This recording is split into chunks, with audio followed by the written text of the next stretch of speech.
My wife was secretly changing my will. When I found out, she never expected what happened next. I'm a 58-year-old man who built my life through hard work and perseverance. Growing up without much, I vowed that my children would never have to struggle the way I did. I made a comfortable life for my family, and while I was proud of my accomplishments, I could see how my generosity had unintentionally created entitlement, especially in my youngest daughter, Judy. Judy was my wife's favorite. She had a way of getting everything she wanted, whether it was through charm, tears, or manipulation.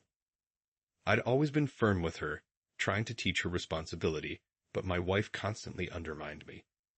"She's just a child," she would say, even when Judy was well in her 20s and still relying on us for everything. I didn't think much of it until I overheard something that would change everything. One evening, I walked into my study and noticed my wife's laptop open on my desk. It wasn't unusual for her to leave it there, but something caught my eye. A document titled Revised Will. My stomach turned. I hadn't discussed any changes to my will, and curiosity got the better of me. I opened the document. As I read, my blood began to boil. The document outlined changes that would leave the bulk of my estate, including my business and savings, to Judy. My other children, who had worked hard and built their own lives, were left with token amounts. I scrolled to the bottom and saw a forged signature of mine. I couldn't believe what I was seeing. My wife had not only rewritten my will without my knowledge, but she had also tried to pass it off as legitimate. I knew she favored Judy, but this was beyond anything I could have imagined. I decided to confront her that night. "Can you explain this?" I said, holding up a printout of the document as she walked into the living room. Her face turned pale. "Where did you find that?" "On your laptop," I replied coldly. "What were you thinking? Did you really think I wouldn't notice?" She tried to regain her composure. "It's not what you think. I was just drafting some ideas. I thought we could discuss it." "Discuss it?" I said, incredulous. "You forged my signature and tried to rewrite my will behind my back. This isn't a discussion. It's betrayal." She shifted uncomfortably. "Judy deserves more than the others. They're already well off, and she needs help. She needs to grow up." I snapped. "I'm done coddling her. I can't believe you'd go behind my back like this." My wife's expression hardened. "You've always been so harsh on her. She's your daughter, and she deserves a future. A future funded by deceit and entitlement." I shot back. "This isn't about helping Judy. This is about enabling her, and you've crossed a line." Instead of apologizing, she doubled down. "Fine. If you won't help her, I will. Someone has to look out for her." Her words stung, but they also revealed just how deeply she was willing to go to favor Judy. This wasn't just favoritism. It was manipulation. I knew I couldn't trust her anymore. That night, I locked away my will and other important documents in a secure safe, changing the combination.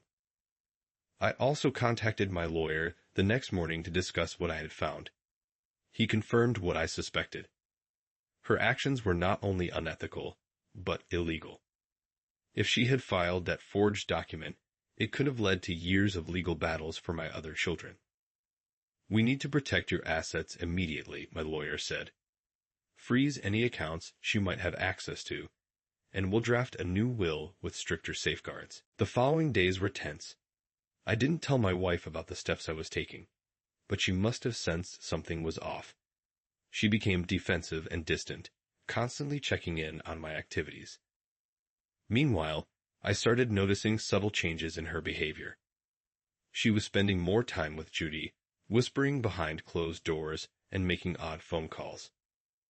One evening, I decided to follow her to see where she was going. She left the house claiming she was meeting a friend, but instead, she drove to Judy's apartment. I parked discreetly and waited. After an hour, she came out carrying a stack of papers. I couldn't see what they were, but I had a sinking feeling they were related to the will. The next morning, I confronted her again. "What were you doing at Judy's last night?" She looked startled, but quickly masked it with indignation. I don't have to explain myself to you. You do when it involves my estate, I said firmly. I'm done with the lies. If you don't come clean, I'll take legal action. That threat broke her composure. You're being ridiculous. Everything I've done is for the good of the family. No, I said sharply. Everything you've done is for Judy, and you've betrayed my trust in the process.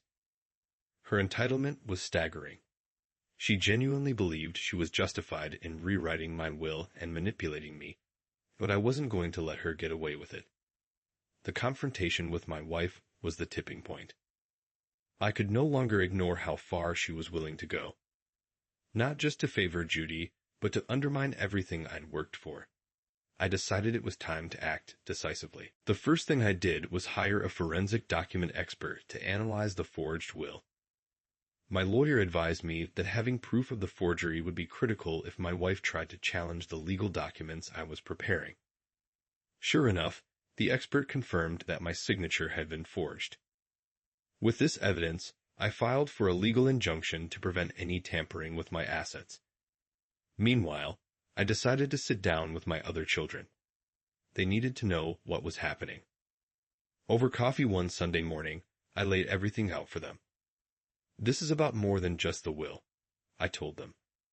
Your mother has been manipulating me, and I won't stand for it anymore. I've already taken steps to ensure this doesn't affect you. They were shocked but supportive. My eldest, who had always been the most pragmatic, said, Dad, you've done the right thing. If she's willing to go this far, who knows what else she's capable of. Their support gave me the strength to push forward. I knew the road ahead would be messy, but I was determined to protect not just my estate, but also my dignity. A week later, my lawyer called with updates. The new will was finalized, and I had officially frozen all accounts that my wife or Judy might have access to. I felt a sense of relief knowing that I had safeguarded my hard-earned assets. But I wasn't done yet. I confronted my wife one final time. I know everything, I said calmly, presenting her with the forensic report and the legal documents. Her face turned pale, but she tried to play innocent. You're overreacting. I never intended to file that will. It was just an idea. Save it, I said coldly. You forged my signature and tried to rewrite my legacy without my consent. That's fraud, and I have the proof. She tried to shift the blame, has put me up to it. She's the one who needs help, and I was just trying to. Enough. I interrupted. You're responsible for your actions, and I won't let you drag me down with your lies. The following day, I filed for separation and had her served with legal papers to begin the divorce process. She was furious, but I was unmoved. Her betrayal had destroyed any trust or respect I had left for her. The fallout from my decision was swift. My wife moved out of the house and went to stay with Judy, which didn't surprise me. What did surprise me was how quickly Judy jumped into the fray. She began calling family members and spreading lies about me, claiming I had abandoned the family and was trying to cheat her out of her rightful inheritance.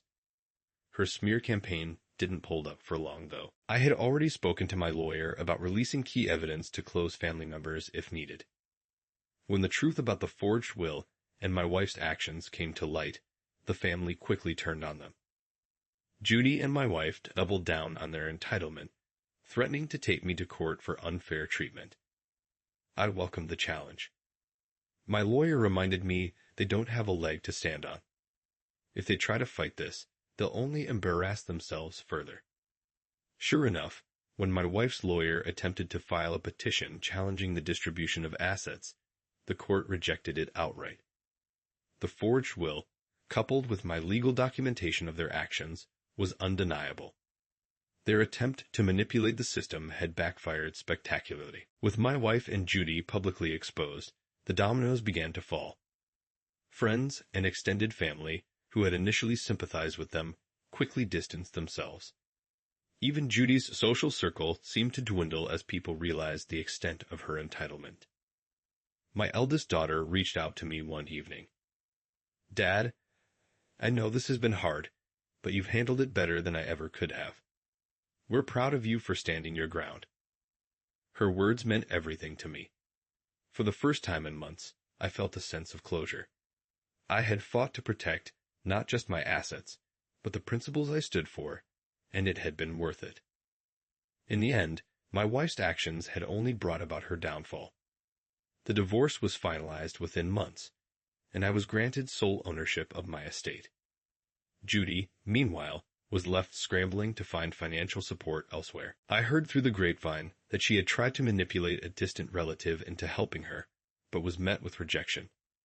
Reflecting on everything, I realized that I had allowed my wife and Judy to exploit my kindness for far too long. Cutting ties with them wasn't just about protecting my assets. It was about reclaiming my life and my peace of mind. If there's one thing this experience has taught me, it's that standing up for yourself isn't selfish. It's necessary.